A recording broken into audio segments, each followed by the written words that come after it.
कहते हैं ना दोस्तों, जिंदगी कभी कभी ऐसे मोड़ पर खड़ा कर देती है जहां इंसान के पास चुनने के लिए बस दो ही रास्ते बचते हैं। या तो हालात के सामने घुटने टेक दो या फिर पूरी ताकत से लड़कर खड़े हो जाओ।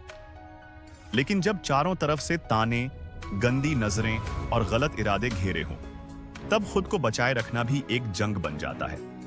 यह कहानी है एक ऐसी औरत की जो चाहती तो अपनी खूबसूरती और जवानी के दम पर एक दिन में हजारों रुपए कमा सकती थी, क्योंकि वह जितनी खूबसूरत थी उतनी ही जवान भी, और ऊपर से उसे रोक टोकने वाला भी कोई नहीं था, क्योंकि वह विधवा थी।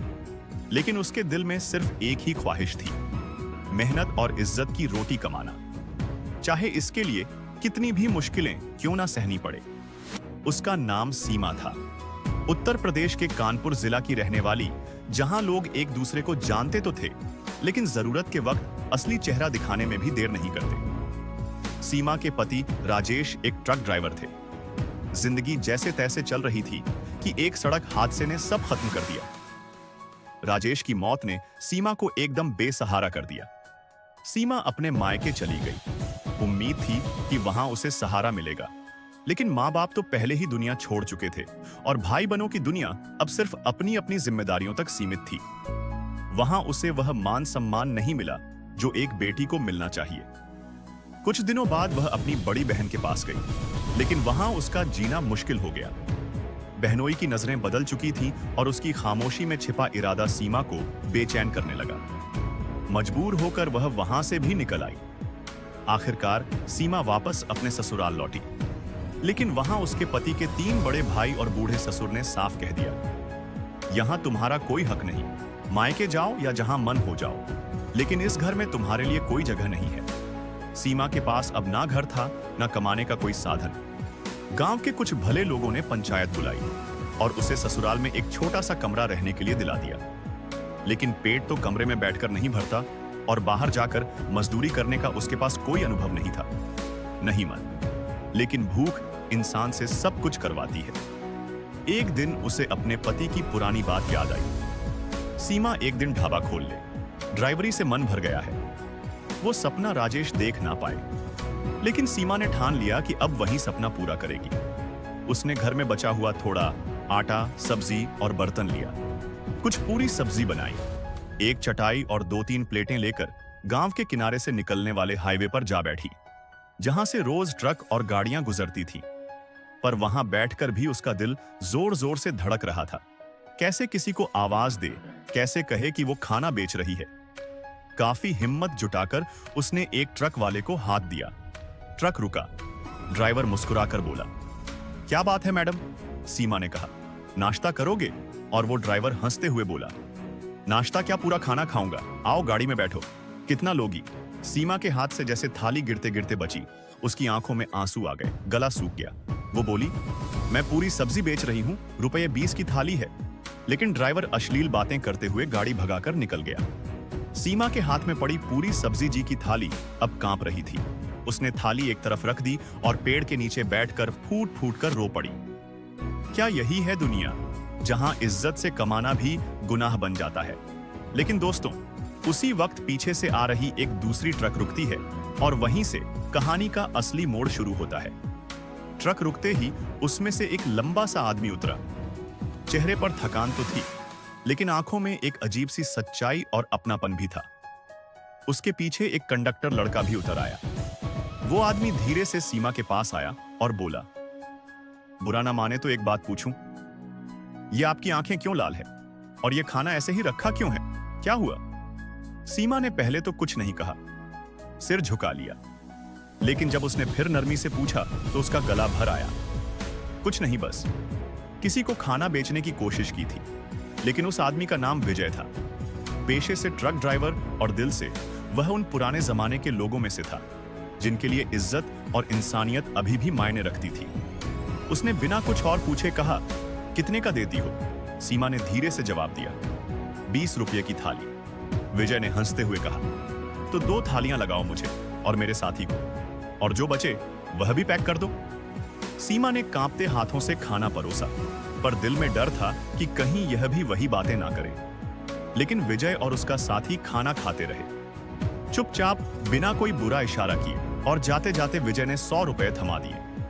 उस दिन सीमा को लगा जैसे किसी ने उसकी टूटी हुई हिम्मत को फिर से जोड़ दिया हो।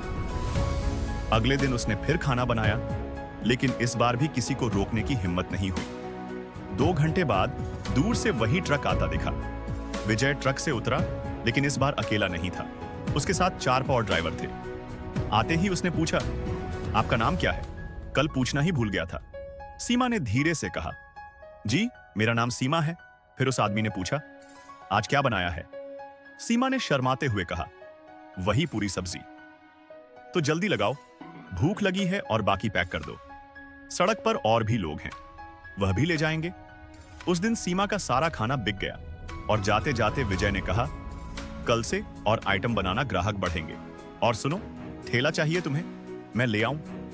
सीमा की आंखों में फिर आंसू आ गए। आप इतना क्यों कर रहे हैं मेरे लिए?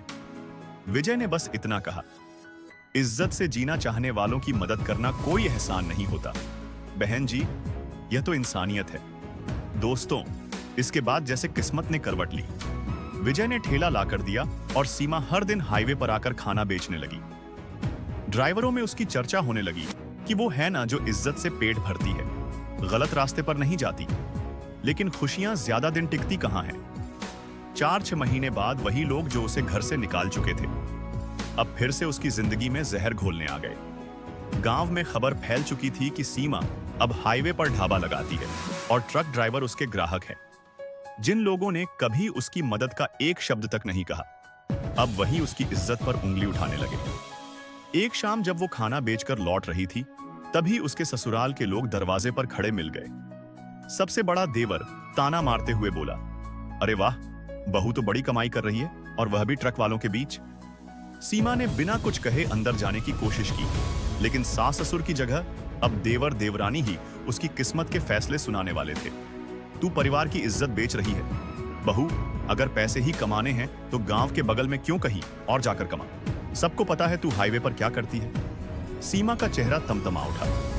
मैं मेहनत से रोटी कमाती हूँ, किसी का हक नहीं मारती और ना ही गलत रास्ते पर जाती हूँ। तो मेरी इज्जत पर सवाल क्यों? लेकिन उनकी बातें सिर्फ ताने तक सीमित नहीं रही। उन्होंने गुस्से में आकर उसका ठेला पलट दिया, बर्तन फेंक दिए, यहां तक कि पुलिस में शिकायत भी कर दी कि हमारी बहू गलत काम करती है। 2 दिन तक सीमा का ठेला खाली पड़ा रहा और वह खुद कमरे में बैठी सोचती रही, क्या सच में इस दुनिया में इज्जत से जीना इतना मुश्किल है? क्या मेहनत करने वाले को हमेशा शक की नजर से ही देखा जाएगा? तीसरे दिन उसने ठान लिया कि अब जो भी होगा विजय को सच बताएगी। वह खाली ठेला लेकर हाईवे पहुंची।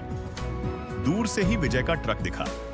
जैसे ही ट्रक उसके पास आकर रुका, सीमा खुद को रोक नहीं पाई। उसकी आंखें भर आईं और वह वहीं खड़ी होकर रो पड़ी। सीमा जी, क्या हुआ? 3 दिन से नजर नहीं आई और आज ठेला भी खाली। विजय ने चिंता से पूछा। सीमा ने सब कुछ बता दिया, देवरों के ताने, ठेला पलटना, पुलिस की गालियां और वह झूठी बातें कि वो विजय के ट्रक में रातें बिताती है। वो कांपते हुए बोली, तुम बताओ, क्या मैंने कभी तुम्हारे साथ गलत किया है? क्या तुमने मुझे कभी गलत छुआ? तो फिर लोग क्यों मेरी इज्जत के पीछे पड़े हैं? विजय का चेहरा सख्त हो गया। बहन जी, अब यहां काम मत करो। मैं तुम्हारे लिए दूसरी जगह ढाबा लगवाऊंगा, जहां यह लोग कभी पहुंच ना पाए। विजय ने उसी समय ठान लिया कि सीमा को इस जहर भरे माहौल से दूर ले जाना है। 2-3 दिन का वक्त दो सीमा जी, मैं सब इंतजाम कर देता हूं, उसने कहा और ट्रक में बैठकर चला गया। सीमा के लिए वो 3 दिन बहुत भारी थे। ना ठेला लगाया, ना एक कमाया। बस कमरे में बैठी सोचती रही कि कहीं यह भी सिर्फ कहने के लिए तो नहीं बोला। लेकिन दिल के किसी कोने में उसे यकीन था, विजय अलग है, वह धोखा नहीं देगा। तीसरे दिन शाम को हाईवे पर विजय का ट्रक फिर आकर रुका। वो उतरा और बोला, चलो बहन जी, अब से तुम्हारा ठेला यहां नहीं लगेगा। सीमा हैरान तो फिर कहां।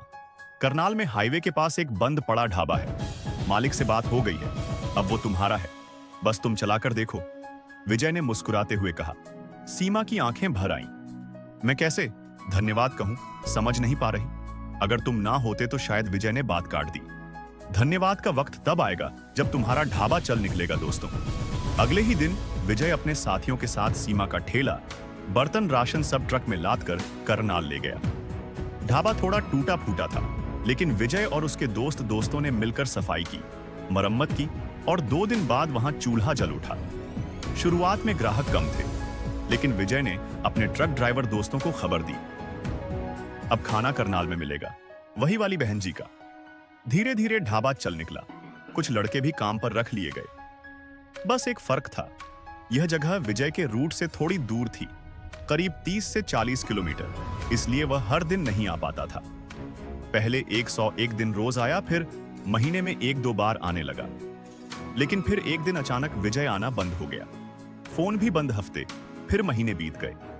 सीमा हर दिन सोचती कहीं शादी तो नहीं कर ली, या गांव लौट गया, या कुछ और हुआ। वह खोजने भी नहीं जा सकती थी, क्योंकि उसे विजय का गांव तक नहीं पता था। बस इतना जानती थी कि वह बिहार का है। 1 साल यूं ही गुजर गया, और फिर एक दिन ढाबे पर एक अजन भी आया और बोला, क्या आप विजय को जानती हैं? सीमा के दिल की धड़कनें तेज हो गईं। हाँ, कहां है वो आदमी धीमी आवाज में बोला, वो जेल में है। सीमा का दिल जैसे किसी ने मुट्ठी में जकड़ लिया हो। उसने कांपती आवाज में पूछा, जेल क्यों, क्या किया उसने? आदमी ने नजरें झुका ली।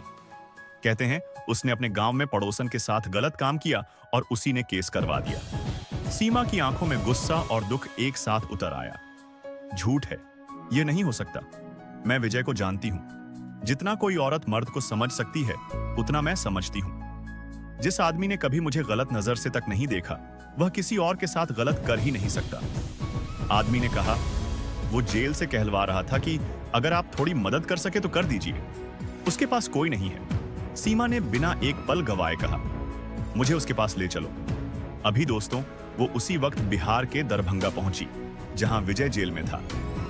मुलाकात के समय जब विजय ने उसे देखा, उसकी आंखें भर आईं। सीमा, मैंने कुछ नहीं किया, कसम से मुझे फंसाया गया है, विजय ने टूटती आवाज में कहा। सीमा ने उसका हाथ पकड़कर कहा, मुझे तुम्हारी कसम, मैं जानती हूं तुम निर्दोष हो। तुम चिंता मत करो, मैं तुम्हें यहां से निकालूंगी। उसने ढाबे की कमाई में से और जहां तहां से कर्ज लेकर एक अच्छा वकील किया। महीनों की मेहनत और गवाही के बाद सच सामने आया। पड़ोसन ने बदला लेने के लिए झूठा आरोप लगाया था। विजय बरी हो गया। जिस दिन विजय जेल से बाहर आया, सीमा दरवाजे पर खड़ी थी। जैसे ही उसने विजय को देखा, वह दौड़कर उसके गले लग गई और रोते हुए बोली, मुझे पता था तुम गलत हो ही नहीं सकते। जिस आदमी ने मुझे हमेशा इज्जत दी, मैं उसकी सच्चाई पर शक कैसे कर सकती थी? विजय की आंखों में भी आंसू थे। सीमा, मैं भी तुम्हें चाहता था, लेकिन कभी कहने की हिम्मत नहीं जुटा पाया। डर था, कहीं तुम गलत ना समझो। सीमा मुस्कुराई। शायद हम दोनों ने वक्त को बहुत परखा, लेकिन आखिर में किस्मत ने हमें साथ ला ही दिया। आज 2025 में सीमा और विजय पति बनकर उसी ढाबे को चला रहे हैं। वहां आने वाला हर ड्राइवर, हर यात्री उनकी कहानी सुनकर कहता है, यह सिर्फ ढाबा नहीं, इज्जत और भरोसे का घर है।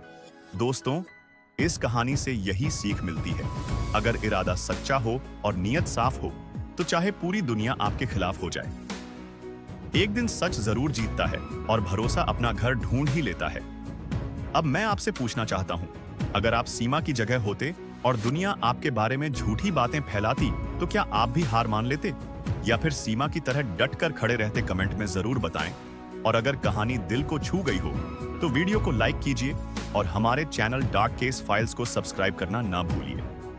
मिलते हैं अगली कहानी में, फिर एक नए सोच, एक नए सबक और एक नई शुरुआत के साथ। जय हिंद, जय भारत।